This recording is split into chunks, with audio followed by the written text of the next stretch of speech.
एक प्यार का नगमा है, मौजों की रवानी है। आए ऋतुराज तो बिसार सब काज, कोई मीठी मीठी धुन गुनगुनाने लगी धरती। हंसा के जलवत जीवन को चेतन चाटा बदल गया। आवाज है दादा की।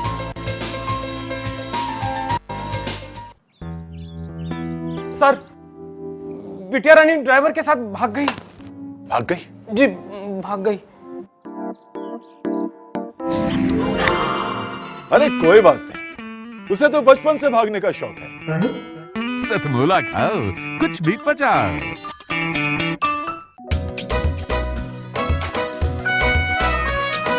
हर पल मस्ती और रंगीन विद सतमोला नमकीन, इससे बेटर है नथिंग। सतमोला नमकीन डिफरेंट टेस्ट है बेमिसाल, पनीर भुजिया भी कमाल, इसके टेस्ट के सब शौकीन। हाँ सतमोला नमकीन, सतमोला स्वीट्स एंड नमकीन, इससे बेटर है नथिंग। हाँ सतमोला नमकीन। सीएम साहब, हमारे 30 विधायक अपोजिशन पार्टी में चले गए। अब आप सीएम नहीं रहे।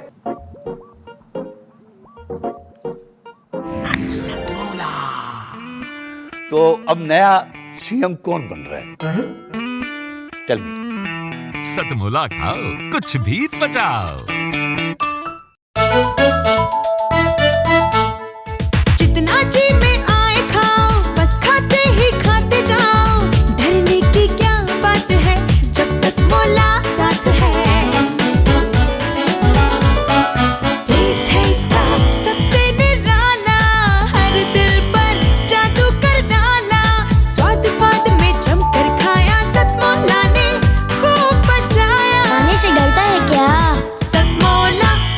और जो व्यक्ति जमीन से जुड़ा हुआ होता है, और मुझे ऐसा लग रहा है कि जितने भी चेहरे मेरी आंखों के सामने हैं, ये सभी के सभी जमीन से ही जुड़े हुए हैं। इसीलिए इतनी दूर आने का ये लोगों ने यहाँ पर प्रयास भी किया और आए भी। डुबकिया सिंधु में गोताखोर लगाता है और जा जाकर खाली हाथ लौट कर आता है। मिलते नहीं सहजी मोती गहरे पानी में, और बढ़ता दुगना उत्साह इसी हैरानी में। मुट्ठी उसकी खाली हर बार नहीं होती, और कोशिश करने वालों की कामयाबी एकदम ही कदम नहीं चूमती। संघर्ष करना पड़ता है, सत्य की राह पर चलना होता है, लोगों के बीच में अपना विश्वास देना होता है। जहां पर आपका विश्वास एक बार लोगों के दिमाग में बैठ गया, तो फिर आप कोई भी काम कर लें। संघर्ष के रास्ते कठिन तो जरूर होते हैं, लेकिन जब उसकी रफ्तार पकड़ लेती है उसकी गाड़ी, तो मंजिल कितनी भी लंबी क्यों ना हो, तो अपने आप आपके कदम आकर चूम देती है। ऐसा मेरा विश्वास है। इसी के अंदर कुछ और लाइनें हैं जो आपके साथ में शेयर कर रहा हूं।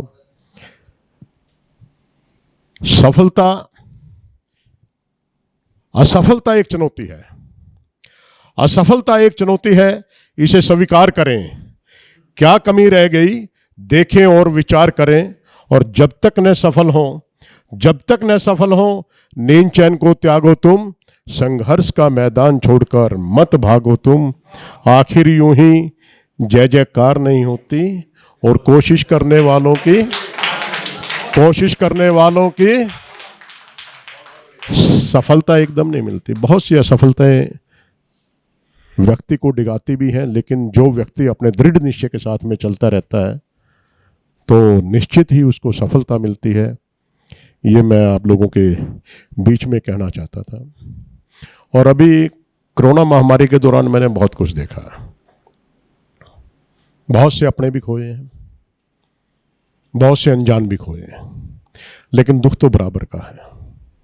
क्योंकि जब किसी की चीख पुकार को सुनते हैं तो बहुत दर्द होता है, लेकिन उम्र के तजुर्बे बहुत होते हैं। आज मैं भी 59 साल का होने के लिए जा रहा हूँ, तो यहाँ तक आते आते आदमी अपने अनुभवों से बहुत कुछ सीखता है। तो प्रवीण जी से बात हो रही थी, उस समय में हम कहीं पर कुछ समय बच जाता था, ये भी लाइनें कहीं पे महेंद्र अजनबी की हैं, कहीं पर किसी की हैं, कहीं पे किसी की है, जोड़ने का प्रयास किया था। मैंने जमाने को रंग बदलते देखा है और उम्र के साथ जीने का ढंग बदलते देखा है, उम्र के साथ जीने का ढंग बदलते देखा। क्योंकि जैसे जैसे व्यक्ति की उम्र होती जाती है, कभी महेंद्र अजनबी जी जवान थे, उनकी बातें सुनते थे तो बड़ा अच्छा लगता था। और खास तौर पर वो व्यक्ति जो अपने आप का मजाक बनाकर दूसरों को हंसाने की कोशिश करता है, मैं सैल्यूट करता हूं। जिन शब्दों का आपने अपने लिए प्रयोग किया था, यह हर किसी का जिगरा नहीं होता। अपने आप का मजाक बनवाने के लिए एक जिगरे की जरूरत होती है। तो मैं सभी से आग्रह करूंगा कि आप भी किसी के चेहरे पर हंसी लाने के लिए आप अपना थोड़ी देर भी मजाक यदि बनवा लें तो बहुत अच्छा रहेगा। मैंने जमाने को रंग बदलते देखा है, उम्र के साथ जीने का ढंग बदलते देखा है। जब कभी वो चलते थे तो होता था शेर से चलने का एहसास। जब कभी वो चलते थे तो होता था शेर से चलने का एहसास, मगर उन्हें भी पांव उठाने के लिए किसी सहारे को तरसते देखा। मगर उन्हें भी पांव उठाने के लिए किसी सहारे को तरसते हुए देखा है। जिनकी आंखों की चमक से सहम जाते थे लोग, जिनकी आंखों की चमक से सहम जाते थे लोग, उन्हीं आंखों को बरसात की तरह बहते हुए देखा है। उन्हीं आंखों को बरसात की तरह बहते हुए देखा।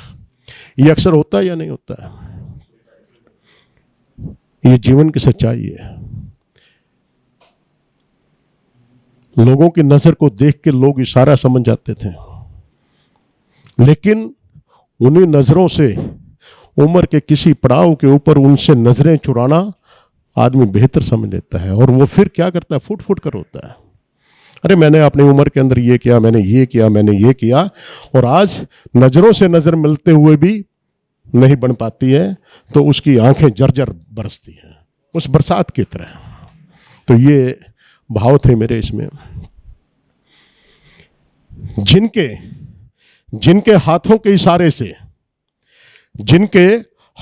इशारे से टूट जाते थे पत्थर, और उन्हीं हाथों को पत्ते की तरह कांपते हुए देखा है। उन्हीं हाथों को पत्ते की तरह कांपते हुए देखा है। आपने अपनी जिंदगी के अंदर बहुत कुछ देखा होगा। लोग सिर्फ हाथों से मामूली इशारा करते हैं, कहीं पर दंगा हो जाता है, फसाद हो जाता है। लेकिन आप अपने हाथों से ऐसा काम करें कि लोगों को जोड़ने का काम करें, किसी को तोड़ने का काम ना करें। ये मेरा भाव है इसके अंदर। अपने आज पर इतना ना इतराओ मेरे दोस्तों, अपने आज पर इतना ना इतराओ मेरे दोस्तों। वक्त के हाथों अच्छों को मजबूर हुए देखा है। वक्त के हाथों अच्छों को मजबूर हुए देखा है। कर सको तो बांट सको तो किसी को खुशियां बांटो, बांट सको तो किसी को खुशियां बांटो। यूं दुख देते हुए तो हजारों को देखा है, यूं दुख देते हुए तो हजारों को देखा है। तो कहने का भाव यही है कि हम जिंदगी के अंदर अच्छे काम करें। बहुत से अनजाने के अंदर गलत भी काम हो जाते हैं, लेकिन उनके ऊपर यदि आपसे अनजाने में कोई गलत काम हो गया तो उसके ऊपर आप पश्चाताप भी करें। यदि आप पश्चाताप कर लेते हैं तो जिंदगी के अंदर सुधार आ जाता है, अच्छे कार्य फिर से करने होते हैं। मैं फिर एक कहना चाहूँगा कि आप कोई अच्छा काम करो या ना करो, आप अपनी जिंदगी के अंदर कोई अच्छा काम करो या ना करो, आप सिर्फ अच्छे बन जाओ, अच्छे काम तो अपने आप ही होते चले जाएंगे। तो आप लोगों के बीच में मैं यहाँ पर आया। बहुत बड़ी बड़ी हस्तियाँ बैठी हैं। मैं पुनः सभी से दिल से आप लोगों का आभार व्यक्त करता हूँ और सतमोला ग्रुप के लिए यही दुआ करता हूँ कि आप आज भी इज्जत से आपका नाम लिया जाता है। अदरवाइज मैं बहुत कम किसी भी प्राइवेट या किसी भी व्यक्ति के विशेष के मैं जाया नहीं करता, लेकिन कहीं पर अच्छा नाम मुझे मिलता है, वो किसी भी पार्टी से कोई संबंध रखता हो, मेरे ऊपर इस बात का कोई असर नहीं होता। मैं उस व्यक्ति को चूज करता हूं जो अच्छा व्यक्ति होता है।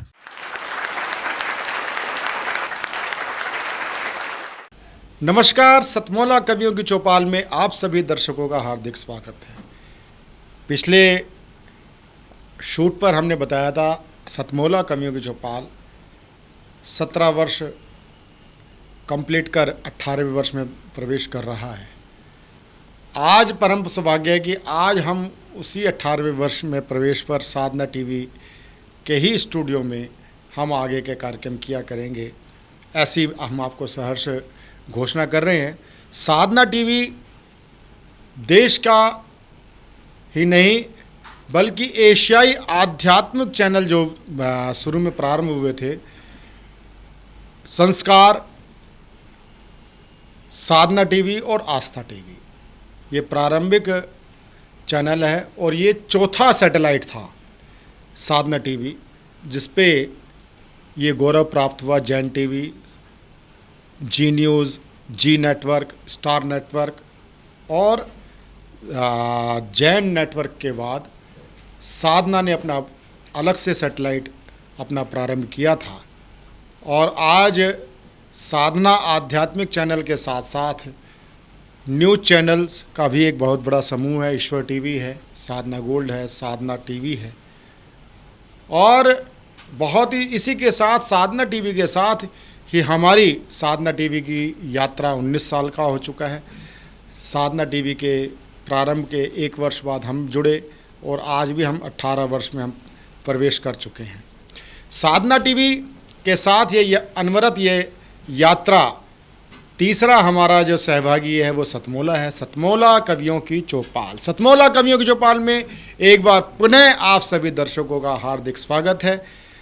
आज सतमोला कवियों की चौपाल में परम सौभाग्य है कि आज हमारे बीच में उपस्थित हैं देश ही नहीं विश्व में जिनकी आवाज़ गूंजती है, सौगंध राम की खाते हैं मंदिर वहीं बनाएंगे, इस नारे को जन्म देने वाले ऐसे महान कवि आज हमारे बीच में उपस्थित हैं। पूर्व सांसद प्रोफेसर ओमपाल सिंह निडर, जहाँ जोरदार तालियों के साथ सौगंध राम की खाते हैं मंदिर वहीं बनाएंगे, इन पंक्तियों के साथ मैं उनको सादर आमंत्रित करता हूँ, श्री ओमपाल सिंह निडर।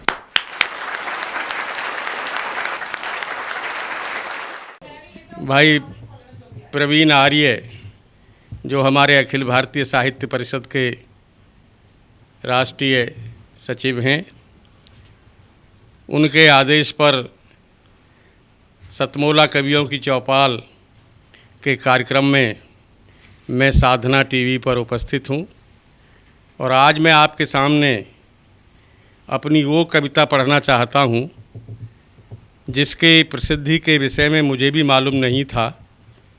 सहारनपुर का मंच था, उसके सहसंयोजक थे भाई राजेंद्र राजन जो हमारे बीच नहीं रहे। उसी कवि सम्मेलन में मेरे साथ जो कुछ हुआ, संचालन कर रहे थे डॉक्टर ब्रजेंद्र अवस्थी, मंच पर बैठे थे श्रद्धेय ओम प्रकाश आदित्य और भंपू जी। उस दिन जो पहली 4 पंक्तियां बनी और बाद में एक लंबी कविता बनी, तो वो मैं आपके सामने रख रहा हूँ और बाद में वो राम जन्मभूमि मुक्ति आंदोलन का आधार बनी। महावीर जयंती का दिन था सन 1980 का, 83 में आंदोलन शुरू हो गया था, लेकिन मैं मंच पर पढ़ता रहा।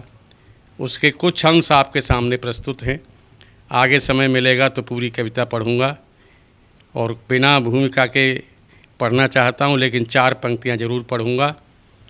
उठो साथियों निज धर्म बिक न जाए, उठो साथियों निज धर्म बिक न जाए, बहनों जगो निज शर्म बिक न जाए, बहनों जगो निज शर्म बिक न जाए। यही आरजू है मेरी कवि गणों से, यही आरजू है मेरी कवि गणों से, कि सब कुछ बिके पर कलम बिक न जाए, सब कुछ बिके पर कलम बिक न जाए।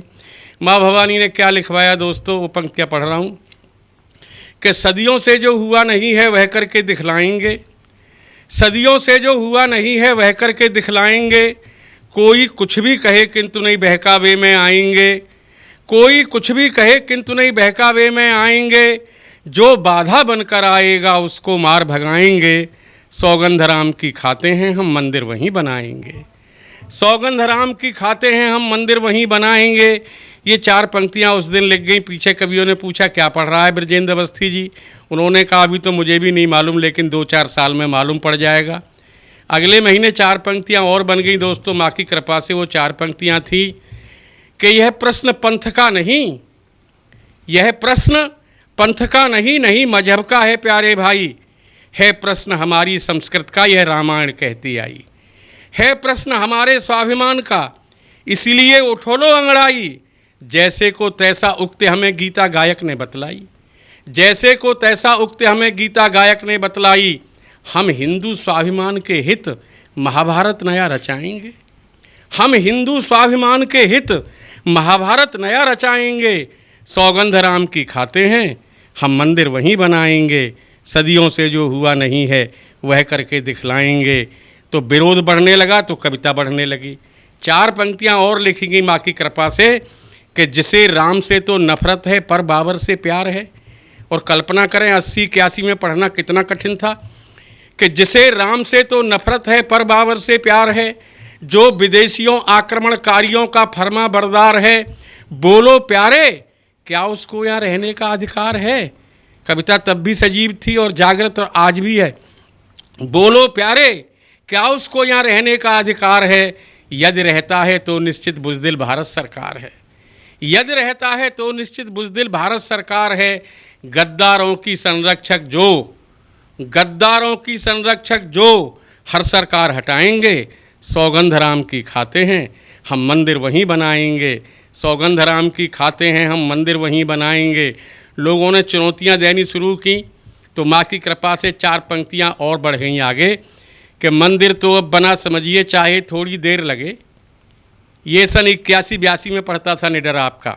मंदिर तो अब बना समझिए चाहे थोड़ी देर लगे, मन का मंदिर दृढ़ हो तो रचना में नहीं अबेर लगे।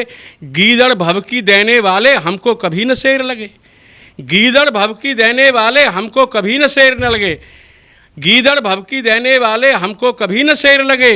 अपमानों के चिन्ह मिटें सब चाहे सबों का ढेर लगे, अपमानों के चिन्ह मिटें सब चाहे सबों का ढेर लगे।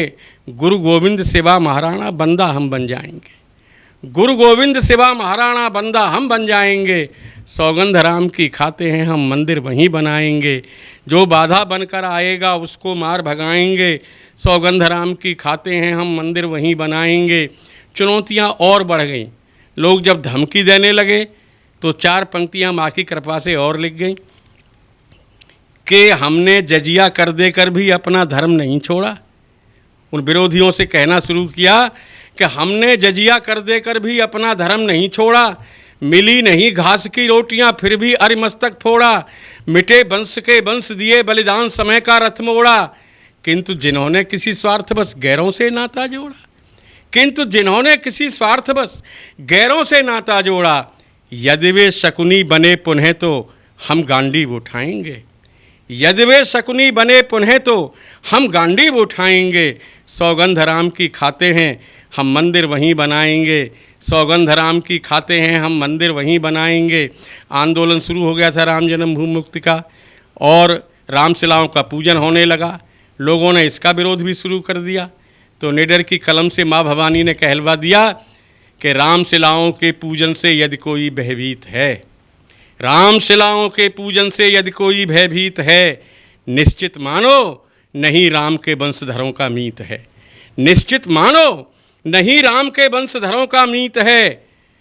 सुनो साथियों जिन्हें विदेशों की संस्कृत से प्रीत है, सुनो साथियों जिन्हें विदेशों की संस्कृत से प्रीत है, नहीं देश के सगे रहे वो बतला रहा अतीत है। नहीं देश के सगे रहे वो बतला रहा अतीत है। राम शिला पूजन द्वारा घर घर यह अलग जगाएंगे। राम शिला पूजन द्वारा घर घर यह अलग जगाएंगे। सौगंध राम की खाते हैं हम मंदिर वहीं बनाएंगे। सौगंध राम की खाते हैं हम मंदिर वहीं बनाएंगे।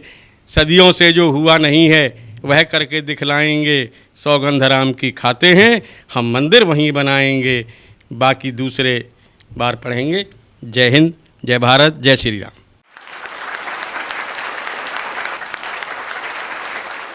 आपने सतमोला कवियुग चौपाल में प्रोफेसर रामपाल सिंह निडर जी को सुना। प्रोफेसर रामपाल सिंह निडर जी को एक बार मैंने ये कहते हुए सुना था कि मुझे एक बार प्रधानमंत्री बना दो। प्रधानमंत्री तो नहीं बने, प्रधानमंत्री के उल्टे बन गए। वो बने एमपी, पीएम की जगह वो एमपी बने और फिरोजाबाद से वो सांसद रहे। और उसके साथ साथ उनकी काव्य यात्रा चलती रही। अब मैं जिनको प्रस्तुत करने जा रहा हूँ वह हैं देश के वरिष्ठ ओजस्वी गीतकार कवि जिनका नाम होता है श्री गिरीश विद्रोही जी। गिरीश विद्रोही जी नाथ द्वारा से हमारे बीच में पधारे हैं और देश के बहुत ही शीर्षस्थ कवि हैं। यह हमारा परम सौभाग्य है कि आज हमारे बीच में उपस्थित हैं। मैं दो पंक्तियों के साथ मैं उनको आमंत्रित करना चाहूँगा कि खेल रहे हैं फाग जो ना होली के लायक थे। अरे खेल रहे हैं फाग जो ना होली के लायक थे। अरे गद्दी पे बैठे हैं वो जो गोली के लायक थे, गोली के लायक थे।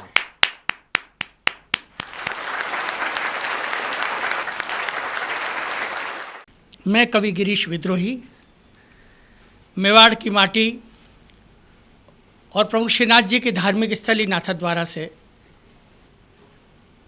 अपनी काव्य प्रस्तुति दे रहा हूँ। मैंने अपने जीवन का एक उद्देश्य बनाया। कई कवियों ने लिखा कि जी हाँ हजूर में गीत बेचता हूँ। मैंने भी वहीं से अपनी बात शुरू की।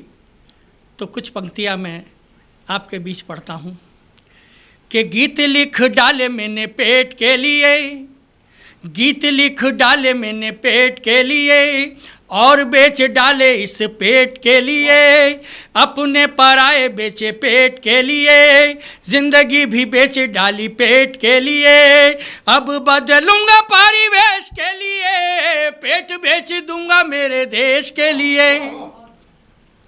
निवेदन करना चाहता हूँ, एक ईस्ट इंडिया कंपनी आई जिसने पूरे देश को गुलामी के कगार पर पहुंचा दिया था।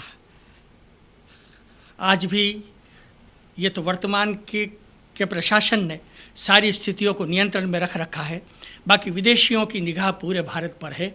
अपनी बात कहता हूँ मैं कि एक कंपनी से कई कंपनी बनी, एक कंपनी से कई कंपनी बनी, हिंदुस्तानियों पे फिर बंदूकें है तनी, है लाल बाल पाल का जमी पे खून है, जलियांवाला बाग में अभी जुनून है, भारतीय संस्कृति की निशानी मार दी, आजाद हिंद फौज की कहानी मार दी, ब्रिटेन की महारानी को सजाने के लिए झांसी वाली रानी की जवानी मार दी, झांसी वाली रानी की जवानी मार दी। कि माँ भारती के खुले हुए केश के लिए, माँ भारती के खुले हुए केश के लिए, अब बदलूंगा परिवेश के लिए, पेट बेच दूंगा मेरे देश के लिए, गीत लिख डाले मैंने पेट के लिए और बेच डाले इस पेट के लिए, अपने पराए बेचे पेट के लिए, जिंदगी भी बेच डाली पेट के लिए, अब बदलूंगा परिवेश के लिए, पेट बेच दूंगा मेरे देश के लिए। कभी कभी विचार करता हूँ, तिरंगा हमारी अस्मिता का प्रतीक है। लेकिन ये निवेदन करता हूँ कि महाराणा प्रताप और शिवाजी ने जिस भगवा झंडे को लहरा करके हमको आज़ादी की अस्मिता का प्रतीक दिया, प्रेरणा दी, और हल्दी घाटी के मैदान से हमारे यहाँ का तो अपना एक इतिहास है, वहाँ पर प्रताप ने जिस ओजस्विता से युद्ध किया और अकबर के सामने कभी नहीं झुके हमारे प्रताप। तो मैं एक छंद आपको, ये भगवा और तिरंगा क्या है, इसके संदर्भ में आपके बीच पढ़ता हूँ कि कितने कैसे बने हैं। कहीं कोई तिरंगे को ज़मीन पर डाल देता है, कहीं कोई आग लगा देता है, कहीं भगवा की उपेक्षा की जाती है और घृणा से देखा जाता है। ये नहीं साहब, निवेदन करना चाहता हूँ कि कितनी बार ये भगवा, कितनी बार तिरंगा खून में डूबा, तब जाकर ये लहराता है। कितनी बार ये भगवा और कितनी बार तिरंगा खून में डूबा, तब जाकर ये लहराता है। और जन्म भले कैसे कितने मिल जाएं, ऐसा देश कहाँ मिलता है। शेरों के संग खेल खेलता माता ने जब पुत्र जना था, शीश कटे और धड़ लड़ता था, तब जाकर ये देश बना था, तब जाकर ये देश बना था। और निवेदन करना चाहता हूँ, जो देश के टुकड़े टुकड़े करने के सपने देख रहे हैं, वे भूल जाएं इस देश में ऐसे लोग हैं जिन्होंने बहुत मुश्किल से इस देश को जोड़ा है। मैं निवेदन करना चाहता हूँ, अधिक भूमिका नहीं देते हुए सीधी सीधी अपनी पंक्तियाँ, कि अपने राष्ट्र की गौरव गरिमा का, अपने राष्ट्र की गौरव गरिमा का गान नहीं रुकने देना रे, और गुलामी की रोटी पर देह नहीं पलने देना रे। शीश अगर माँ का झुकता हो, शीश अगर माँ का झुकता हो, तो अपना शीश कटा देना रे। जाति धर्म भाषा बट जाए, देश नहीं बटने देना रे, देश नहीं बटने दे। अब मैं आमंत्रित करना चाहूँगा देश के लाडले कवि, जिनको आपने अनेक अलग अलग चैनलों से आपने उनको सुना है, पिछले कार्यक्रम में भी हमारे बीच में पधारे थे, मेरे अनुज डॉक्टर भुवनेश सिंघल। डॉक्टर भुवनेश सिंघल बहुआयामी प्रतिभा के धनी हैं। जहाँ वो एक समाज सेवक हैं, जहाँ वह एक अपनी साहित्यिक संस्था इंद्र साहित्य भारती के आप महामंत्री हैं, साथ ही साथ आप काव्य जगत में एक ओजस्वी कवि के रूप में आप ख्यातिमान हैं। आपने उनको पहले कवि युद्ध में भी सुना होगा, अनेक चैनलों में सुना होगा, भैया जी कहीं में सुना होगा। आज मैं उनको बड़े ही आग्रह पूर्वक मैंने उनको आमंत्रित किया राम मंदिर के लिए।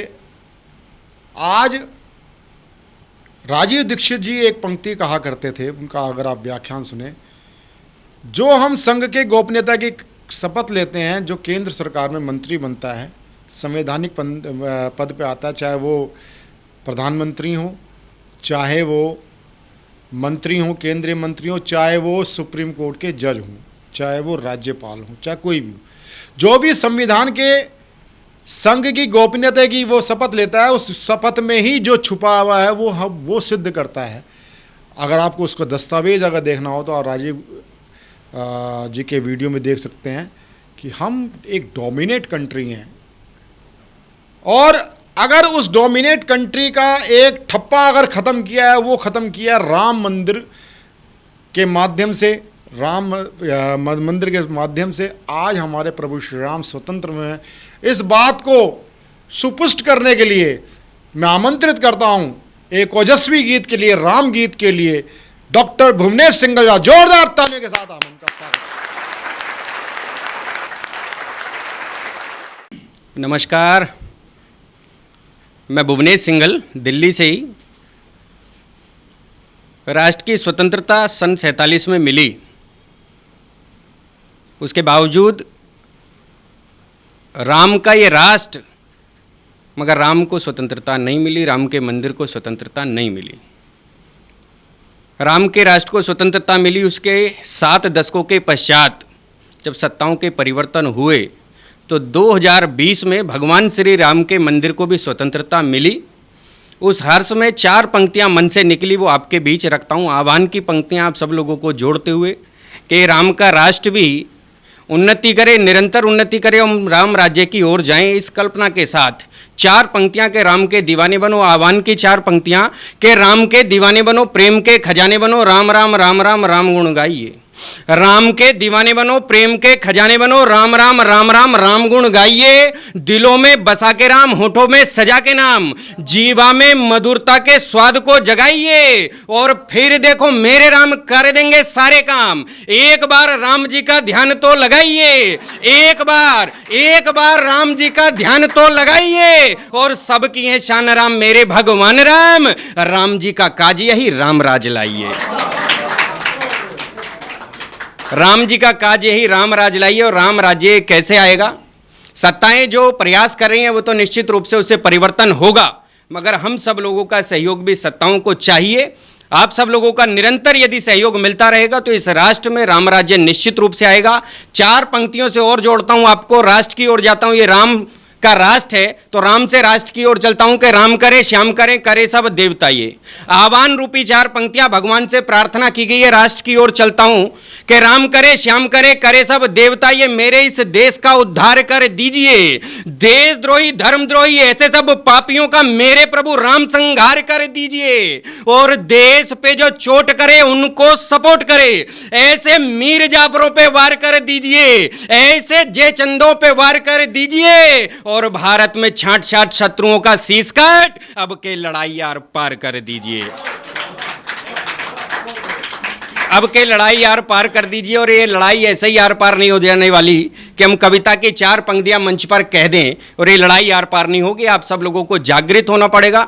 4 पंक्तियां कहता हूं कि किसी की आंख में बनके चमक तुम बंद हो जाओ। आह्वान की पंक्तियां कहता हूं कि किसी की आंख में बनके चमक तुम बंद हो जाओ। प्रभु की वंदना में तुम गीत के बंद हो जाओ। और युवाओं थाम कर झंडा विश्व में फिर से फहरा दो। विवेकी बन के जागो तुम, विवेकानंद हो जाओ। जब आप विवेकानंद बनने की कल्पना को आधार देंगे तो निश्चित रूप से राम राष्ट्र अपने परम वैभव को प्राप्त कर लेगा। 4 पंक्तियां और कहना चाहता हूं। अच्छे दिन की बात जब चली तो अच्छे दिन क्या है, सबकी परिभाषाएं अलग अलग हो सकती हैं। एक छंद के माध्यम से कहा कि अच्छे दिन अब मांगते अच्छे अच्छे लोग, अच्छे दिन अब मांगते, अच्छे दिन अब मांगते अच्छे अच्छे लोग। और मानो जैसे हो गया मंगते वाला रोग, और मंगते वाला रोग हुआ है इनको भारी। नमो नमो का जाप जपे हैं बारी बारी, और मंदिर मंदिर पहुंच रहे सब बिगड़े बच्चे। इसको ही तो कहते यारो दिन है अच्छे, इसको ही तो कहते यारो दिन है अच्छे। 4 पंक्तियां और कहता हूं इस राष्ट्र की ओर लौटना चाहता हूं। एक कविता भगत सिंह के ऊपर मन है सुनाऊं। 4 पंक्तियों से आपसे जुड़ने का साहस करता हूं कि यह भारत यूं नहीं होता। हम बहुत पहले समृद्ध हो चुके होते और अधिक संपन्न हो चुके होते, शायद कहीं विश्व गुरु भी हो चुके होते, पुनः हो चुके होते, मगर क्या कारण रहे, कवि के रूप में खोज करने का प्रयास किया कि यह भारत यूं नहीं होता, यह भारत यूं नहीं होता अगर जयचंद ना होता। ये भारत यूं नहीं होता अगर जयचंद ना होता। मुखोटा बांध बैठा मीर जाफर संग ना होता। और किसी भी वृक्ष के कटने की गाथा यूं नहीं होती, कुल्हाड़ी के अगर पीछे वृक्ष का अंग ना होता। हम जब भी चले गए अपने राष्ट्र के गद्दारों से चले गए, वरना शत्रु देश में तो इतना साहस नहीं था कि वो हमें हरा पाता।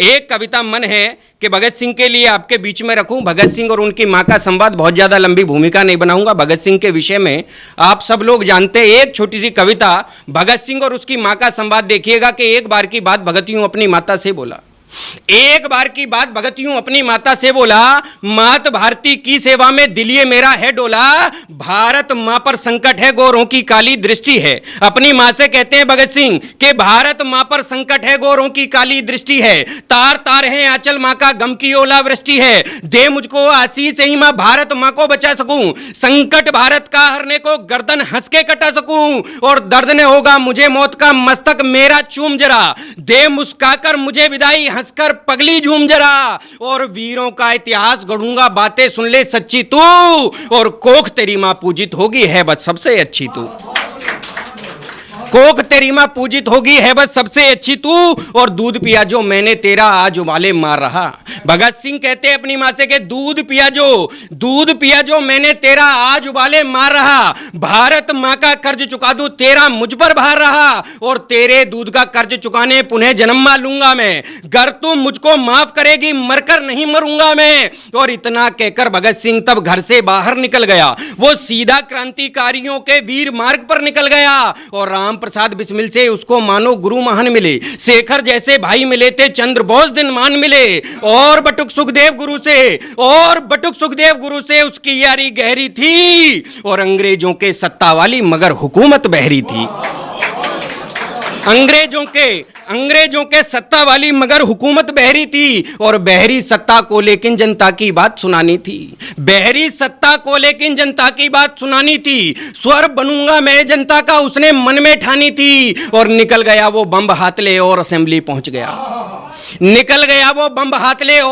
पहुंच गया, चलती कार्यवाही में भी बम वहां पर फेंक दिया, और घायल ना हो लेकिन कोई उसका यही तो लक्ष्य था, बहरों को आवाज सुनाऊं यही तो निर्णय अक्षय था, और बम फटा जब बीच असेंबली आवाज ये दिल चीर गई, और अंग्रेजी मजबूत हुकूमत की हिल पूरी नींव गई, अंग्रेजी मजबूत हुकूमत की हिल पूरी नींव गई, लेकिन वीर भगत सिंह तब भी फोड़ के बम को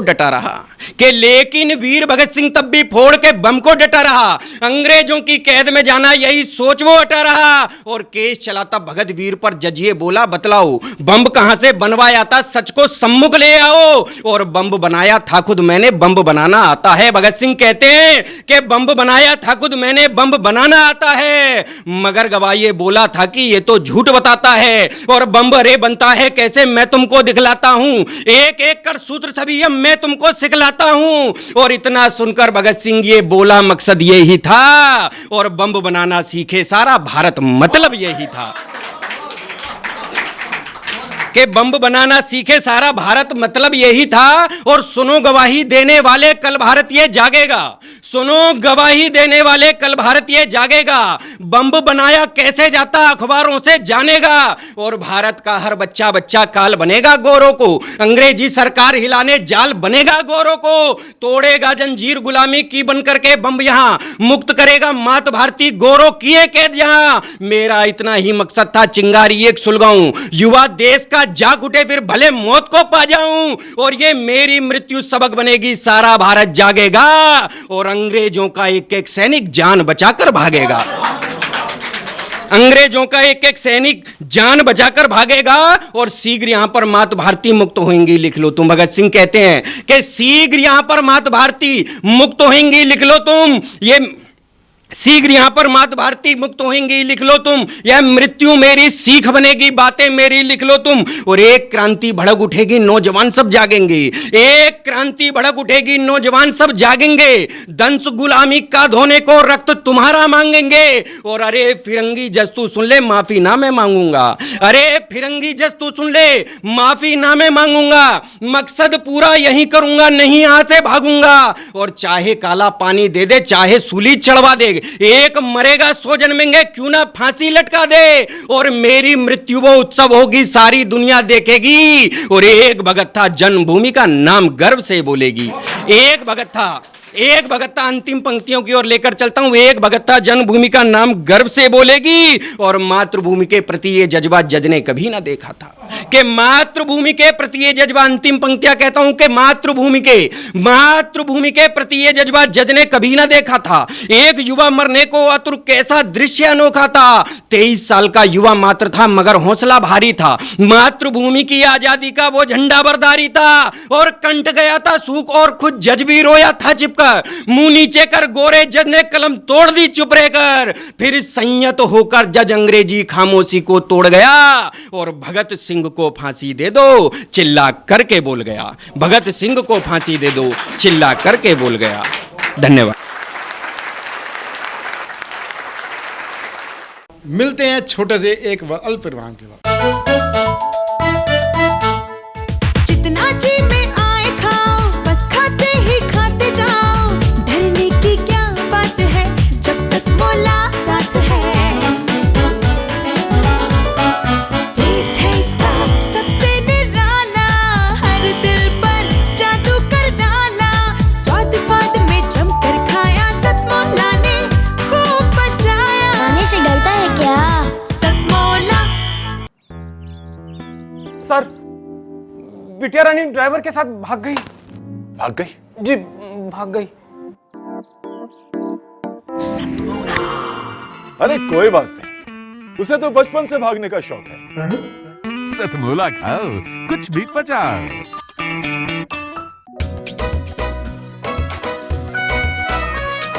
हर पल मस्ती और रंगीन विद सतमोला नमकीन। इससे बेटर है नथिंग, सतमोला नमकीन। डिफरेंट टेस्ट है बेमिसाल, पनीर भुजिया भी कमाल। इसके टेस्ट के सब शौकीन, हाँ सतमोला नमकीन।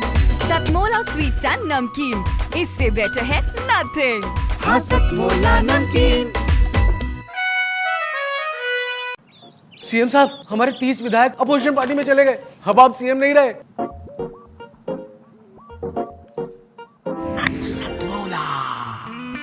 तो अब नया सीएम कौन बन रहा है?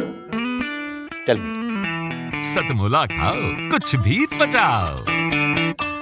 अभी तक आप ले रहे थे खट्टी मीठी गोलियों का चटखारा। आइए जुड़ते हैं कवियों की चौपाल में दोबारा। हमारे बीच में एक बहुत ही श्रेष्ठ गीतकार, पेशे से वो चार्टर्ड अकाउंटेंट हैं और बहुत ही केवल शौकिया वो लिखती थी, लेकिन गलती से उनको मेरा नंबर मिल गया। उन्होंने मुझसे पूछा और मैंने केवल उनकी 2 पंक्तियां सुनी और मैंने उनको सादर आमंत्रित किया। ऐसी हमारे बीच में बहन उपस्थित हैं, प्रीति कच्छाली। मयूर विहार से हमारे बीच पधारे प्रीति कच्छाली जी, बहुत अच्छी गीतकार हैं। जोरदार तालियों के साथ प्रीति कच्छाली जी का आप स्वागत करें।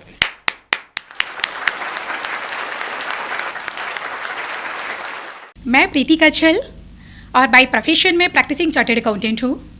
इस सतमोला कवियों की चौपाल में जब प्रवीण जी का मेरे पास में फ़ोन आता है कविता पाठ के लिए, तो कविता पाठ करने के फलस्वरूप मेरे से रचना हुई एक गीत की, जिसका शीर्षक है नौजवान देश का।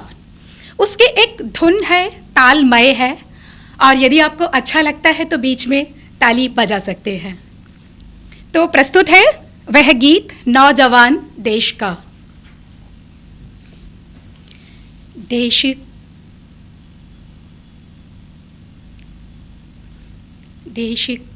आपको फिर से रिकॉर्ड करना पड़ेगा क्योंकि मैंने आज ही एक्चुअली 8 बजे पूरा किया है इसको।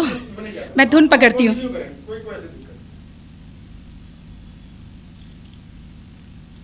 मातृभू पुकारती तुझे सदा, मातृभू पुकारती तुझे सदा, मातृभू पुकारती तुझे सदा। देश का जवा कहाँ तू सो रहा, नौजवान देश के तू जाग जा। देश का जवा कहाँ तू सो रहा, नौजवान देश के तू जाग जा। मातृभू पुकारती तुझे सदा, मातृभू पुकारती तुझे सदा।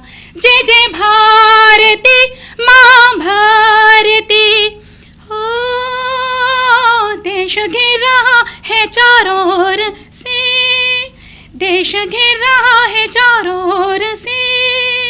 जाल बहुत फैले समस्याओं के, जाल बहुत फैले समस्याओं के। तूफान तांडव मचा रहा, नौजवान देश का तू जाग जा। तूफान तांडव मचा रहा, नौजवान देश का तू जाग जा। तूफान तांडव मचा रहा, नौजवान देश का तू जाग जा। मातृभू पुकारती तुझे सदा, मातृभू पुकारती तुझे सदा, मातृभू पुकारती तुझे सदा, मातृभू पुकारती तुझे सदा।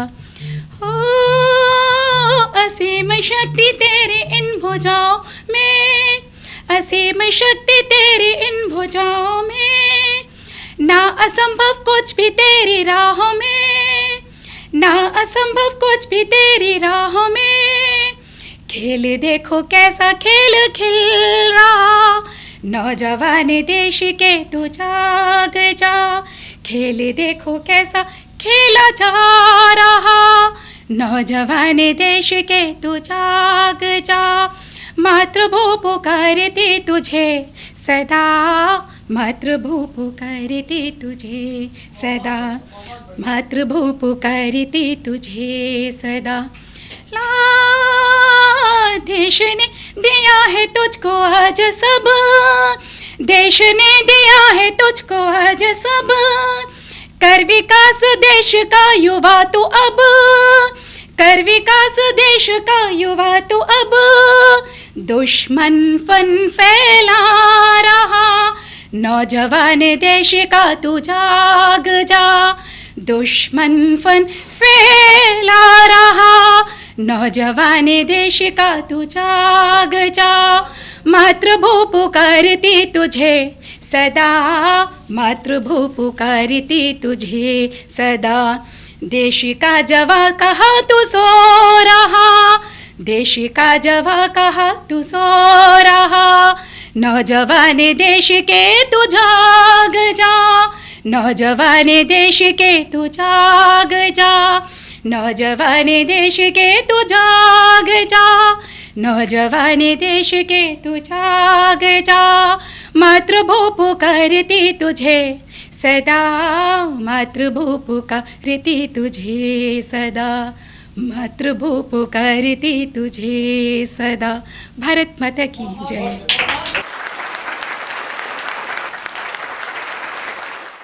तो बालक कवि के रूप में मैं आमंत्रित करना चाहता हूं, जिसका नाम होता है आकाश पाठक, हमारे बीच में बधाई से हमारे बीच में पधारे हैं। जोरदार तालियों के साथ नए बच्चे को आप आशीर्वाद प्रदान करें।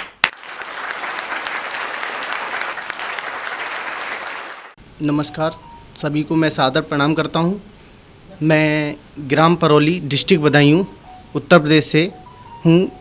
मैं अपनी रचनाएं व्यंग में बनाता हूं और मैं सबसे पहले अपनी काव्य पाठ की शुरुआत सरस्वती वंदना से करूंगा, जो कि इस प्रकार है। प्रथम कविता गाय के सबको लूँ हर्षाए, प्रथम कविता गाय के सबको लूँ हर्षाए। हे सरस्वती माँ मेरे कंठ पे कृपा दो दर्शाए, हे सरस्वती माँ मेरे कंठ पे कृपा दो दर्शाए। ऐसी कविता पढ़ूँ कि पब्लिक एकदम से हंस जाए और सही दिशा में शब्दों का बाण दो मरवाए, सही दिशा में शब्दों का बाण दो मरवाए। और सच्चे अच्छे शब्दों का काव्य पाठ दो करवाए, सच्चे अच्छे शब्दों का काव्य पाठ दो करवाए। और गिनीज बुक में नाम पहुंचाया, फिर बुलंदी लो लिखवाए। हे सरस्वती माँ मेरा काव्य पाठ दो करवाए। प्रथम कविता गाय के सबको लूँ हर्षाए, हे सरस्वती माँ मेरे कंठ पे कृपा दो दर्शाए। इसी के साथ मैं अपना काव्य पाठ आगे बढ़ाते हुए मैं अपनी रचना, जो कि मैं लॉकडाउन से इन कविताओं में मैं उभरा हूँ, तो मैं एक सबसे पहली रचना जो आपको सुनाना चाहूँगा लॉकडाउन की, वो कुछ इस प्रकार है कि लॉकडाउन के ज़माने में, लॉकडाउन के ज़माने में और सिर्फ 50 लोगों को बुला रहे शादी के खाने में। लॉकडाउन के ज़माने में सिर्फ 50 लोगों को बुला रहे शादी के खाने में। मास्क लगाओ या जाओ थाने, मास्क लगाओ या जाओ थाने, नहीं चलेंगे कोई बहाने। कोरोना के चलते नियमों का मुख कुछ मोड़ दिया और आजकल शादी के कार्डों में सब परिवार लगाना छोड़ दिया, आजकल शादी के कार्डों में सब परिवार लगाना छोड़ दिया। माँ बाप ने सबको जन्म दिया, माँ बाप ने सबको जन्म दिया, पर औलाद पूछे आपने क्या किया। पर औलाद पूछे आपने क्या किया। जन्म देकर वो काम किया जो कोई ना कर पाएगा। जन्म देकर वो काम किया जो कोई ना कर पाएगा। और जब खुद की बारी आएगी तब समझ में आएगा। जब खुद की बारी आएगी तब समझ में आएगा। और ना जाने क्या मजबूरी रही माँ बाप की। ना जाने क्या मजबूरी रही माँ बाप की। और उससे भी बदतर हालत हो जाएगी आपकी। और दिल की तमन्ना को उन्होंने बार बार दबाया था। आपकी खातिर बड़े से बड़ा दुख उठाया था। आपकी खातिर बड़े से बड़ा दुख उठाया था। इसी के साथ में मैं एक रचना आपको, जो कि बिल्कुल न्यू रचना है, जो खुद समझ जाएगा वो दूसरों को समझाएगा। जो खुद समझ जाएगा वो दूसरों को समझाएगा। जवानी क्यों दिखाते हो, बुढ़ापा तुम पर भी आएगा।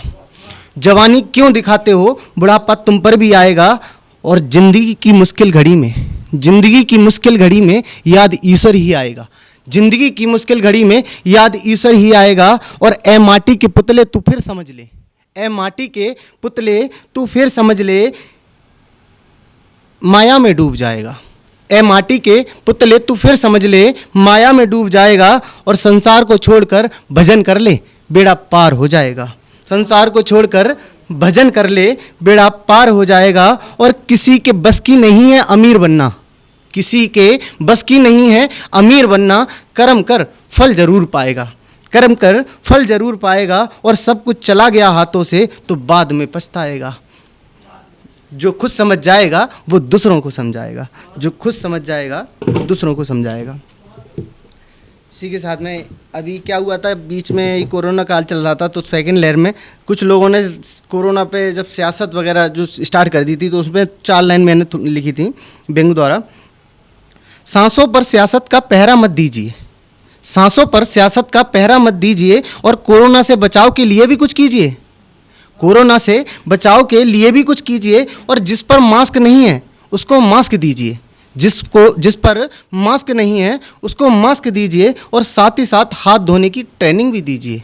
साथ ही साथ हाथ धोने की ट्रेनिंग भी दीजिए। और खूब रहो प्रेम से और दूरी भी कीजिए। और नियमों के सामने जी हजूरी भी कीजिए। नियमों के सामने जी हजूरी भी कीजिए। और बाहर के चट्टे मट्टे को मन में ही मीजिए। और चाहे दाल रोटी से गुजारा ही कीजिए। चाहे दाल रोटी से गुजारा ही कीजिए। दिल से दिल की जंजीरों को तोड़ना मत। दिल से दिल की जंजीरों को तोड़ना मत। और ये दिल बेचारा है इसे छोड़ना मत। ये दिल बेचारा है इसे छोड़ना मत। जंजीरों को अगर तोड़ा तो डूब जाओगे। जंजीरों को अगर तोड़ा तो डूब जाओगे। इस दिल को अगर छोड़ा तो बाद में पछताओगे। इस दिल को अगर छोड़ा तो बाद में पछताओगे। जो डूबा है वो दूसरे किनारे पर आ जाएगा। जो डूबा है वो दूसरे किनारे पर आ जाएगा। उसको देख आपका दिल बार बार घबराएगा। उसको देख आपका दिल बार बार घबराएगा। धन्यवाद।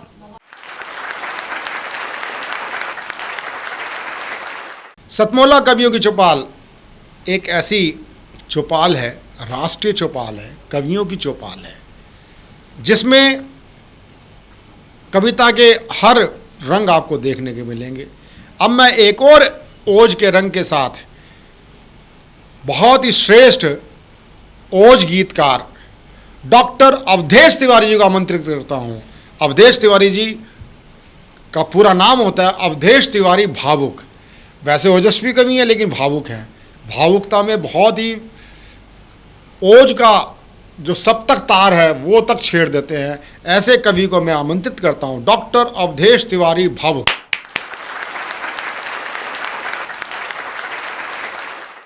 मैं डॉक्टर अवधेश तिवारी भावुक नई दिल्ली से आप लोगों के समक्ष कुछ पंक्तियां निवेदित हैं।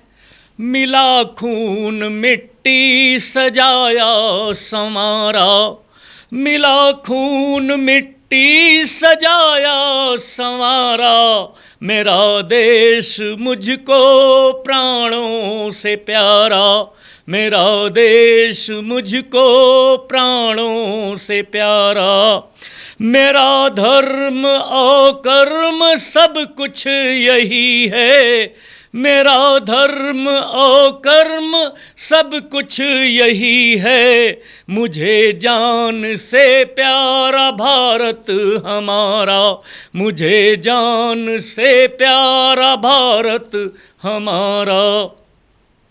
सदा खुश रहें देशवासी हमारे, सदा खुश रहें देशवासी हमारे, सदा गर्व से मातृभूमि निहारें। सदा खुश रहें देशवासी हमारे, सदा गर्व से मातृभूमि निहारें। करें कार्य अपना मिलजुल के भावुक, करें कार्य अपना मिलजुल के भावुक, मिले जीत हर पल कभी भी न हारें, मिले जीत हर पल कभी भी न हारें। अभी इसी महीने 15 अगस्त 1947 को, यानी इसी अगस्त के महीने में ही हमने आज़ादी पाई थी।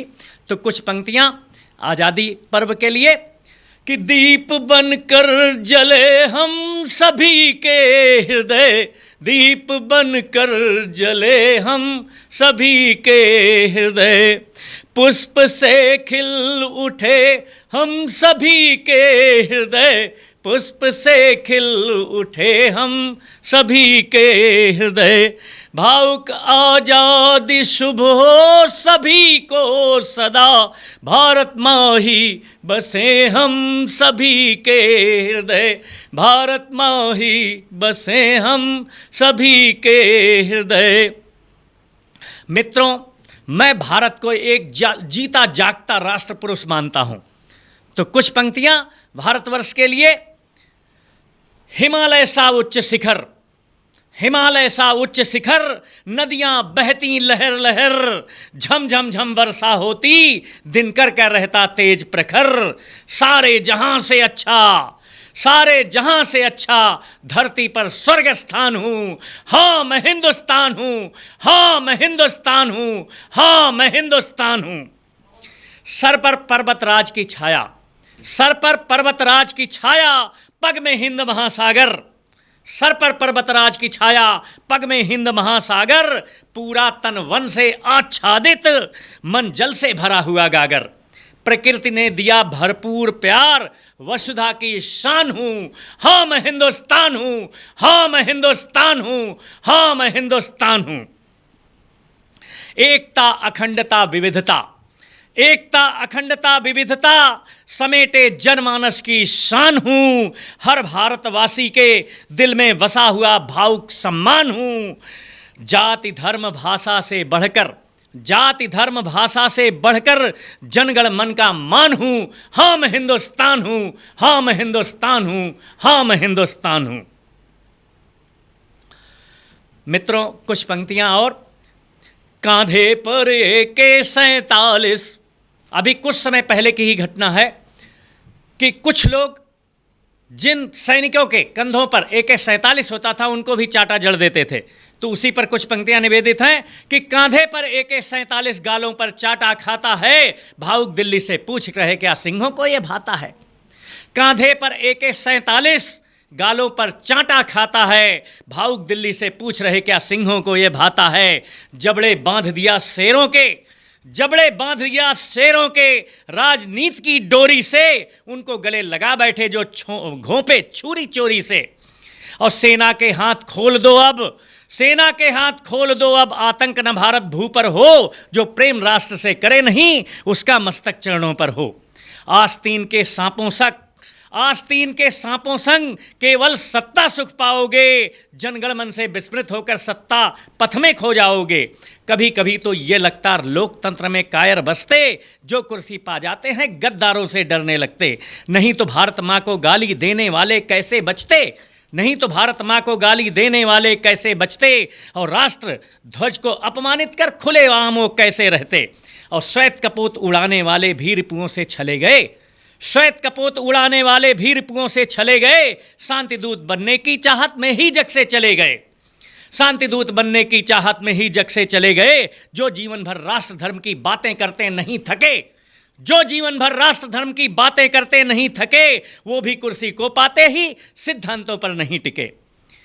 और भारत माँ का गौरव भूले, भारत माँ का गौरव भूले, दुश्मन को गले लगा बैठे, सत्ताचित हो नेपथ्य गए, जनमन से विस्मृत हो बैठे। जो शांति दूत बनने की चाहत, जो शांति दूत बनने की चाहत में, जो शांति दूत बनने की चाहत में शत्रु से गले मिला, कुर्सी भी उसकी चली गई, नोबेल भी उसको नहीं मिला। जैसे को तैसा करके ही उनकी औकात दिखाओ अब, जनता के मन को समझ बूझ ठोस कदम उठाओ अब। और इतिहास तुम्हें यदि रचना है, चुन चुन कर आतंकी मारो, घर के भेदी जयचंदों को उनके घर में घुसकर मारो। 56 इंची सीना केवल क्या कुर्सी पाने तक था, जो राष्ट्रवाद की बात की है वो क्या केवल भाषण तक था। कथनी करनी को एक करो अब, कथनी करनी को एक करो अब, बनना हर दुश्मन करो पस्त, भावुक आतंक और आतंकी को समूल अब करो नष्ट, भावुक आतंक और आतंकी को समूल अब करो नष्ट। बहुत बहुत धन्यवाद, नमस्कार। सतमोला कवियों की चौपाल का ये परम सौभाग्य है। सतमोला कवियों की चौपाल यदि आज लोकप्रिय है तो अपनी वजह से नहीं है, आपके सहयोग और समर्पण की वजह से है। सतमोला कवियों की चौपाल में आज जो कवि हमारे बीच में आते हैं, केवल निकट के प्रांतों से नहीं, प्रदेशों से नहीं, सुदूर क्षेत्रों से आते हैं। कोई मिजोरम से आता है, कोई अरुणाचल से आता है, कोई कलकत्ता से आता है, कोई अंडमान निकोबार से आता है। और सबसे बड़ी बात है कि हम उनको देते क्या हैं, केवल प्लेटफॉर्म देते हैं। वो कितनी यात्रा, कोई किसी का बस होता है प्लेन से आ जाता है, किसी का बस होता है 3-3, 4-4 दिन की ट्रेन की यात्राओं से आता है, आगे बस से आता है। मैं प्रणाम करता हूँ सतमोला कवियों को दिए जा रहे आपके प्यार से, आपके समर्पण से। हमारे बीच में उपस्थित हैं देश की प्रखर कवित्री रीता जयहिंद हाथरसी। रीता जयहिंद हाथरसी हास्य व्यंग भी करती हैं। मैं एक बात स्पष्ट करना चाहता हूँ, कुछ कवि प्रस्तुतिकरण की दृष्टि से अच्छे होते हैं, श्रेष्ठ होते हैं। कुछ लोग जो अपना लेखन होता है, जो उनको आप पढ़ो, आप उनके प्रति श्रद्धा, उनके प्रति पढ़ने की जिज्ञासा बलवती होती है, जिनके प्रति जिज्ञासा बलवती होती पढ़ने की, ऐसी कवित्री का नाम होता है रीता जयहिंद हाथरसी। बहुत ही श्रेष्ठ कई विधाओं में लिखती है, चाहे वो हाइकू हो, चाहे वो माहिया हो, चाहे वो छंद हो, चाहे वो मुक्तक हो। मैं ऐसी वरिष्ठ कवित्री डॉक्टर रीता जयहिंद जी को आमंत्रित करता हूँ, आए अपना काव्य पाठ प्रस्तुत करें।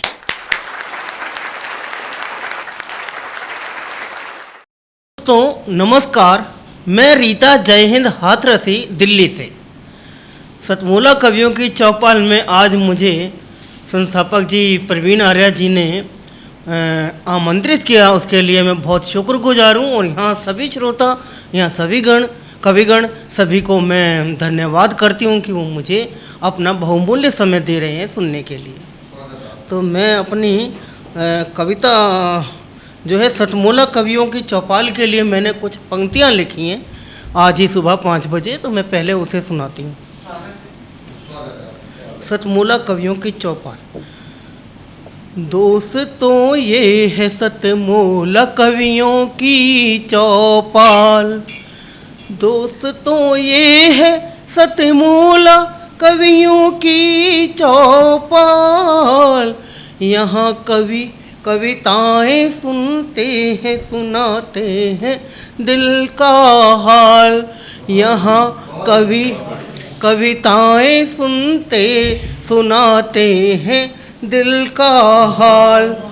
मौका सभी को मिलता, मौका सभी को मिलता, नवोदित या स्थापित हो कवि।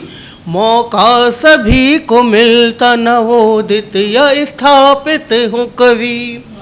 मौका सभी को मिलता, नवोदित या स्थापित हो कवि, कविताएं अपनी सुनाते हैं कवि मिलाकर सुर में ताल। कविताएं अपनी सुनाते हैं कवि मिलाकर सुर में ताल। कविताएं सबकी आली सुंदर और निराली। कविताएं सबकी आली सुंदर और निराली। मंत्र मुग्ध से श्रोतागण खूब बजाते ताली। मंत्र मुग्ध से श्रोतागण खूब बजाते ताली। दोस्तों ये है सतमूला कवियों की चौपाल। धन्यवाद सभी का।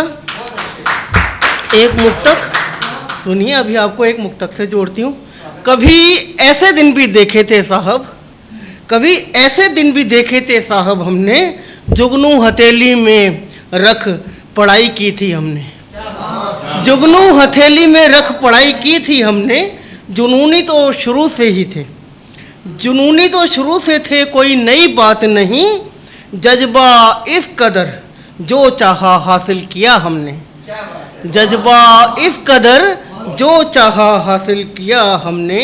और दोस्तों मेरे बारे में मेरी राय, चमचागिरी का लहजा हमको आता जो नहीं है।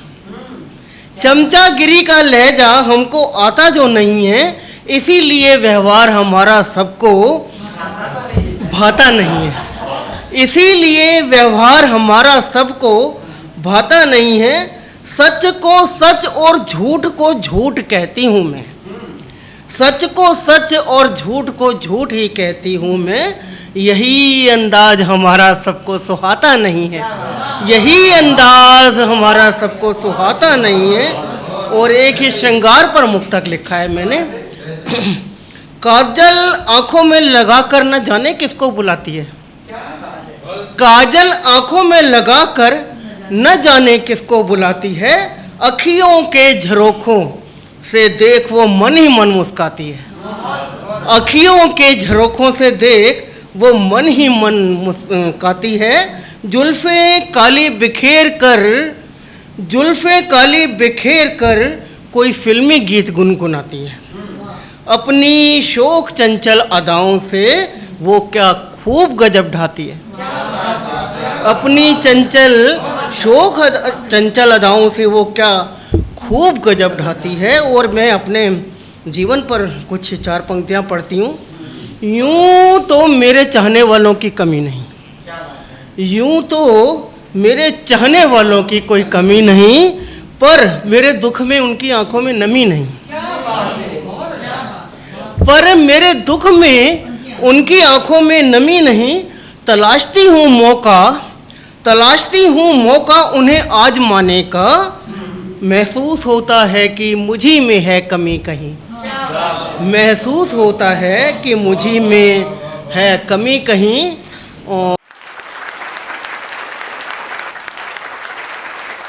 सतमौला कवियों की चौपाल आपको कैसा लगा? सतमौला कवियों की चौपाल एक ऐसा कार्यक्रम है, सतमौला कवियों की चौपाल। चौपाल एक ग्रामीण परिवेश का एक आपको आनंद देता है। चौपाल एक गांव की गुमठी भी होती है, चाहे कि एक छोटी झोपड़ी नुमा चौपाल भी होती है। चौपाल एक ऐसी होती है जहाँ पंच लोग भी बैठते हैं। चौपाल एक ऐसी होती है, आज के आधुनिक काल में अगर चौपाल कहें तो जिसको बोलते हैं हेयर ड्रेसर की दुकान हो गई, पान बीड़ी की सिगरेट की दुकान हो गई, वो भी चौपाल का एक रूप होती है। और एक आधुनिक चौपाल जो है वो आज जो ऑनलाइन संगोष्ठियाँ होने लगी वो भी चौपाल है। लेकिन इस चौपाल को जो कंसेप्ट दिया वो दिया सतमौला कवियों की चौपाल ने। आज कवियों की चौपाल के नाम से कई कार्यक्रम चल रहे हैं, हमने कभी उसको पेटेंट कराने की आवश्यकता नहीं समझी। अच्छे विचार को कभी भी पेटेंट नहीं करने चाहिए, प्रसारित होना चाहिए। अच्छा विचार प्रसारित होना चाहिए निरंतर। अब जो है कवियों की चौपाल 10 चल रहे होंगे, लेकिन सतमौला कवियों की चौपाल एक ही है। इसलिए जो पहले गीतकार होते थे, शायर होते थे, वो अपना उपनाम कहीं ना कहीं अपनी रचना में डाल देते थे। लेकिन पता नहीं क्या है कि ये नाम ही जब रखते हुए बस सतमोला कवियों की चौपाल आया, तो कवियों की चौपाल हज़ार हो सकती हैं, लेकिन सतमोला कवियों की चौपाल एक ही है, वो आपकी अपनी है, सतमोला कवियों की चौपाल। ये जो 18 साल का एक तरुणाई आई है, ये वयस्क भी होगा, ये 21 साल का भी होगा, 22 साल का भी होगा, 25 का भी होगा, और ये यात्रा काव्य यात्रा जो चलने वाली है, अनवरत है, और ये सब प्रभु इच्छा पर है। और सतमोला कवियों की चौपाल में हमारे 3 कंसेप्ट हैं। एक कंसेप्ट है कि चौपाल, एक कंसेप्ट दूसरा है नवांकुर बालक, एक तीसरा कंसेप्ट है कि जिसको अगर कविता के कीड़े ने काट लिया, जीव ने काट लिया, और उसके कविता के प्रति मोह बना और कविता समझता है और अपनी मन की बात कहना चाहता है, हमने उसका सबसे लास्ट में उसका एक कंसेप्ट रखा है, टाइम रखा, स्लॉट रखा है अपनी बात रखने का। तो आप हमसे जुड़ें, सतमोला कवियों की चौपाल से जुड़ें। सतमोला कवियों की चौपाल में जुड़ने के लिए केवल एक ही नंबर है, 9711182183। स्क्रॉल पे आप जो नंबर देख रहे हैं, आप हमें व्हाट्सएप से जुड़ सकते हैं, आप हमें सीधी कॉल कर सकते हैं, अपना वीडियो भी भेज सकते हैं। और सतमोला कवियों की चौपाल में अगले रविवार फिर मिलेंगे नए कवियों के साथ सतमोला कवियों की चौपाल में। नमस्कार। सतमोला कवियों की चौपाल, आज यह आयोजन सुनकर और सब कवियों से मिलकर बहुत प्रसन्नता हो रही है। मैं जिन कवियों ने भी आज काव्य पाठ किया, उन सबको राष्ट्रीय कवि संगम की ओर से उज्जवल भविष्य के लिए हार्दिक शुभकामनाएं देता हूँ। मुझे जो अनुभव आया वो पहले ज़रूर कहना चाहूँगा।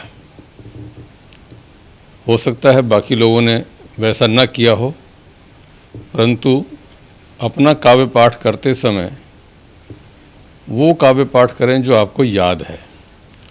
आपको नीचे कागज़ पर, मोबाइल पर देख करके न सुनाना पड़े, जो याद है वही सुनाइए। देखकर पढ़ने में आपकी अभिव्यक्ति कमज़ोर हो जाती है। ये सीखना हो तो निडर जी से सीखो, विद्रोही जी से सीखो और भुवनेश जी से सीखो। मैं इस बात को अनुभव करता हूँ, जब भी आप कभी मंच पर जाएं, श्रोता से आंख मिला करके यदि आप कविता सुनाएंगे तो आपकी कविता का प्रभाव ज़्यादा होगा। नहीं तो आप कागज़ देखते रह जाओगे, नीचे ऊपर नीचे ऊपर, जनता से जुड़ ही नहीं पाओगे। एक बात तो मुझे ये कहनी इस बारे में।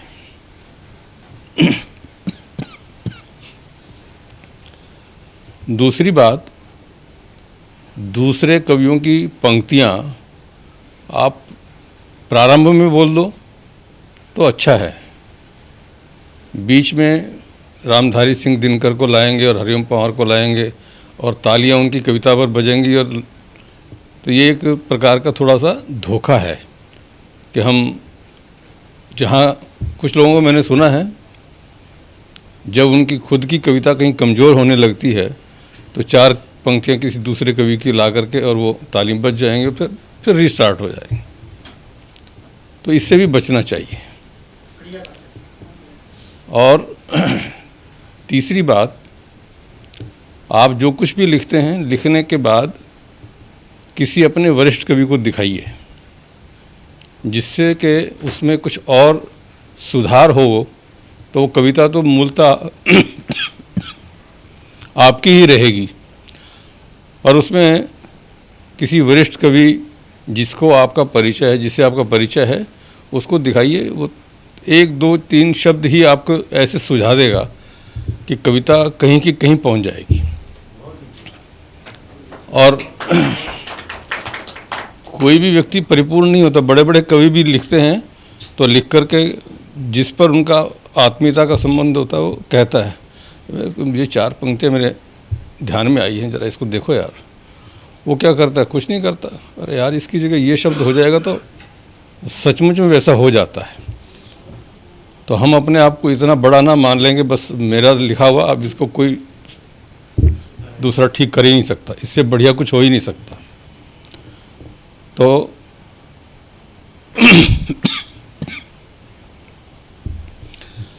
हर बालक कवि का एक पालक कवि होना चाहिए। सभी अपने अपने जीवन में किसी न किसी को, बहुत लोग हैं, किसी को भी अपना पालक मानिए, उसको दिखाइए। और दूसरी बात,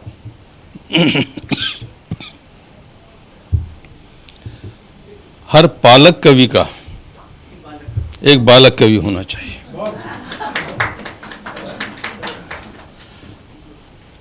वरिष्ठ कवि जीवन में हम इस साहित्य जगत को क्या दे करके जा रहे हैं। हमने अपने हाथ से किसी को कलम पकड़ना सिखाया, कुछ लिखना सिखाया। ये करेंगे तो हमें संतोष होगा कि हमने अपना कवि धर्म निभाया। अभी गिरीश जी ने कहा कि यानी पेट के लिए ये किया, पेट के लिए वो किया, और अंत में बहुत सार्थक पंक्ति दे गए कि देश के लिए पेट को भी बेच दिया। बहुत सही बात उन्होंने कही। तो ऐसे बहुत सारी बातें वरिष्ठ कवियों के पास में हैं। मैं चाहूँगा कि वो अपने ओर से भी 5-5 बालक कवि तैयार करें। मैं एक बात बड़ी ईमानदारी से जो अनुभव करता हूँ, हम अपनी ज़िंदगी में घर परिवार में वारिस ढूंढते हैं। वो काहे का वारिस होता है? हमारी संपत्ति का वारिस। संपत्ति के अंदर मैं उसको दे करके जाऊंगा। अभी राम की बात हो रही थी, बीच में एक बात याद आ गई। सब जगह पर संपत्ति पर झगड़ा होता है। रामायण में संपत्ति पर झगड़ा नहीं, संपत्ति की जगह सब लोग अपने ऊपर विपत्ति लेना चाह रहे हैं। वो वनवास में जा रहा है तो भरत कह रहा है नहीं, मैं तो ज़मीन में गड्ढा खोद करके वहाँ रहूँगा। तो सबने अपने जीवन में त्याग किया। तो ऐसे जिस विषय की मैं बात कर रहा था कि हमारे जीवन में बालक तैयार करना है, और वो बालक, हाँ वारिस की मैं बात कर रहा था। वो वारिस हमारा संपत्ति का वारिस तो हो सकता है,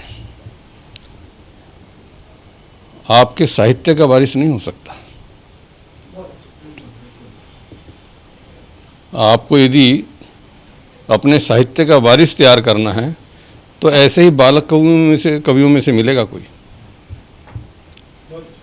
और घर में जो वारिस है वो वारिस आपको साल में एक बार श्राद्ध के दिनों में स्मरण करके अपना दायित्व पूरा कर लेगा कि चलो भाई ये भी एक कर्म कांड है, कहीं कुछ हो ना जाए, कोई पूर्वजों को आशीर्वाद में कमी ना रख दें, इतनी मात्र होता है। और सबकी इच्छा होती है मेरे मरने के बाद लोग मुझे याद रखें, याद करें। जाना सबको है, सबको पता है, फिर भी चाहते हैं मरने के बाद मैं जीवित कैसे रह सकूं। बेटा जीवित नहीं रख सकता, क्षमा करना। आपको साहित्य के क्षेत्र में जीवित रखेगा तो आपका वो बालक कवि रखेगा, जो मंच पर जाते समय कहेगा कि मैं 4 पंक्तियां सबसे पहले अपने उन गुरुदेव के चरणों को समर्पित करता हूं जिन्होंने मुझे कलम पकड़ना सिखाया, लिखना सिखाया है। वो जीवन भर जब तक वो रहेगा तो आपको किसी न किसी रूप में हर मंच पर आपकी उपस्थिति देता रहेगा। तो इसलिए हर बालक कवि का कोई पालक कवि चाहिए और हर पालक कवि का कोई बालक कवि चाहिए। कद बड़ा नहीं होता, कद बड़ा नहीं होता एड़ियाँ उठाने से, कद बड़ा होता है सिर झुकाने से। और हम सब कलम के सिपाही हैं। कलम भी यही संदेश देती है, जब वो लिखती है तो झुक कर के चलती है, ऐसे नहीं होती है, ऐसे होकर के चलती है। वो भी आपको कहती है कि विनम्रता रखिए, कुछ भी लिख जाओ, कुछ भी बड़े बन जाओ। बड़े बड़े कवि इसीलिए बड़े कहे जाते हैं कि उनकी विनम्रता होती है। अब इनकी विनम्रता देखिए, ये सब उदाहरण है आपके लिए। तो इसलिए कोशिश कीजिए जीवन में विनम्रता का भाव रहे और राम आपके सहायक रहें। राम आज भी हैं और कल भी हैं। राम युग भी है और राम पल भी है। राम धारा भी है, राम किनारा भी है। आपको भी संबल मिलेगा जितना आप जुड़ेंगे, और अलग अलग उनके राम के जीवन के विषय आपके पास में आएंगे। किसी पर भी लिखिए, लेकिन महत्वपूर्ण यह है कि हम राम को, राम किसने बनाया, भगवान किसने बनाया, उस पर ज़्यादा महत्वपूर्ण है लिखना। हम लोग राम को मानते हैं, एक लाइन बोलते हैं ना, राम से बड़ा राम का नाम। मैं उससे थोड़ा और आगे जाता हूँ, राम से बड़ा राम का नाम, पर उससे बड़ा राम का काम। ये सच है कि अयोध्या की राजगद्दी राम को राजा तो बना सकती थी। ये सच है कि अयोध्या की राजगद्दी राम को राजा तो बना सकती थी, पर वनवास ने उन्हें भगवान बना दिया। वो वनवास नहीं गए होते तो राजा राम हो सकते थे, भगवान राम नहीं हो सकते थे। भगवान राम बने जंगलों में जाकर के, कहीं केवट की नाव में चढ़े, कहीं शबरी के जूठे बेर खाए, कहीं निषाद को गले लगाया, या वानर भालुओं को साथ लेकर के उस महापराक्रमी रावण का अंत किया। सीता हरण के बाद उन्होंने अयोध्या से सेना नहीं बुलाई, वहीं वानर भालुओं को इकट्ठा करके ही और उस सारे शीर्ष तक रावण को पराक्रम जिसको मानते थे, उस पराक्रमी रावण को अंत किया। मैं समझता हूँ हमारे सब के जीवन में भी राम आए, राम की कृपा भी आप सब पर बनी रहे। इन्हीं शुभकामनाओं के साथ बहुत बहुत धन्यवाद। नमस्कार, मैं अनिल मित्तल, चेयरमैन सतमोला ग्रुप, सभी आए हुए आमंत्रित कवियों का और सतमोला कवियों के चौपाल के सभी दर्शकों का बहुत बहुत स्वागत करता हूँ। आज बहुत सौभाग्य की बात है कि हमारे बीच में सतमोला कवियों की चौपाल में श्री रामनिवास गोयल जी, दिल्ली विधानसभा के अध्यक्ष, और श्री महेंद्र गोयल जी, विधायक जी, आज हमारे साथ उपस्थित हैं। ये हमारे लिए बहुत ही गर्व का विषय है। दोस्तों, आज मुझे विश्वास नहीं होता कि 18 साल पहले जब परवीन आर्य जी मेरे पास आए कि इस तरह से कोई कवियों का सम्मेलन का प्रोग्राम करना चाहते हैं, तो उस समय मुझे ये विश्वास नहीं था कि ये प्रोग्राम इतना सक्सेस होगा और ये 18 साल पूरे करेगा अपने। और मैं उनकी बात से बिल्कुल सहमत था कि ये जो कवि हमारे भी जो हैं हमारे, ये एक हमारी धरोहर है हमारे समाज की। आज जो कल्चर हमारा दिन पे दिन बदलता जा रहा है, अगर हमने कवियों को वो प्रोत्साहन, वो इज्जत नहीं दी, तो धीरे धीरे छवि हमारी, ये सभ्यता हमारी ख़त्म हो जाएगी। लोग जानेंगे भी नहीं कि भाई वो क्या कवि सम्मेलन क्या होता है, कवि क्या होते हैं। तो मेरा मानना है कि हम लोगों को उनको पूरा मौका मिलना चाहिए, पूरी इज्जत मिलनी चाहिए। उसी उद्देश्य के अंदर सतमोला हमेशा अग्रसर रहा है। सतमोला कवियों की चौपाल को आज 18 साल हो गए हैं और हर साल दशहरे पे हम लोग बालाजी रामलीला कमेटी में एक बहुत बड़ा कवि सम्मेलन करते हैं सतमोला कवियों की चौपाल का, और उसमें जाने माने कवि आते हैं। और मुझे लगता है दिल्ली का शायद सबसे अच्छा कवि सम्मेलन में वो अपना जगह बनाता जा रहा है। और ये बड़े गर्व का विषय है कि इस सतमोला कवियों की चौपाल में करीब 15,000 से ज़्यादा कवि अपना योगदान दे चुके हैं। और मैं आने वाले टाइम, आने के लिए जो नए कवि हैं उन सबको भी इस स्टेज पे आमंत्रित करता हूँ कि वो आएँ और अपनी योग्यता को प्रकट करें। धन्यवाद। बहुत धन्यवाद आप सभी का। अखिल भारतीय साहित्य परिषद द्वारा संचालित सतमोला कवियों की चौपाल नामक ये जो कार्यक्रम है, ये अपने आप में इसलिए महत्वपूर्ण है कि केवल ये कार्यक्रम ही नहीं है, बल्कि यहाँ पर नवांकुर, नए नए कवि, नई नई कवयित्रियाँ इस मंच पर आकर के अपनी कविताओं को प्रस्तुत करती हैं, जो सारे संसार के अंदर जाता है। तो ये बहुत बड़ा मंच है, एक प्रकार से कार्यशाला जैसी है। तो इसलिए आप सभी लोग इस कार्यक्रम से जुड़ें, नए नए बच्चे यहाँ पर आएँ, बहुत अच्छा लगेगा। हमारा आशीर्वाद इस पूरी संस्था के लिए है, सतमोला कवियों की चौपाल के लिए है, और आप सभी के प्रति हमारा मन में बहुत स्नेह है, बहुत प्यार है। आप सब आएँ और इस प्रकार से यहाँ पर अपनी कविताओं को इस मन से सुना करके उपकृत हों और उपकृत करें भी हम सभी।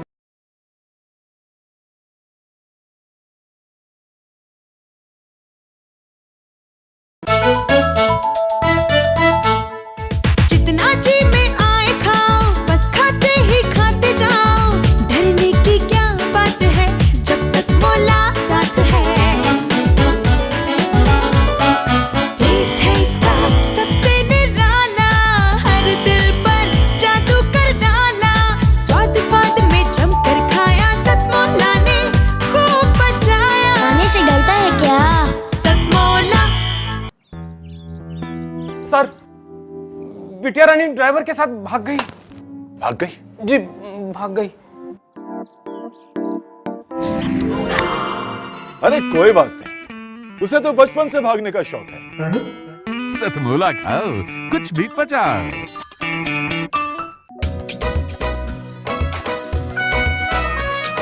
हर पल मस्ती और रंगीन विद सतमोला नमकीन, इससे बेटर है नथिंग। सतमोला नमकीन डिफरेंट टेस्ट है बेमिसाल, पनीर भुजिया भी कमाल। इसके टेस्ट के सब शौकीन, हाँ सतमोला नमकीन। सतमोला स्वीट्स एंड नमकीन, इससे बेटर है नथिंग। हाँ सतमोला नमकीन। सीएम साहब, हमारे 30 विधायक अपोजिशन पार्टी में चले गए। अब आप सीएम नहीं रहे।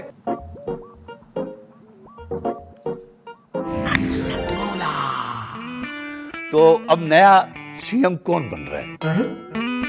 Tell me. सतमोला खाओ, कुछ भी पचाओ।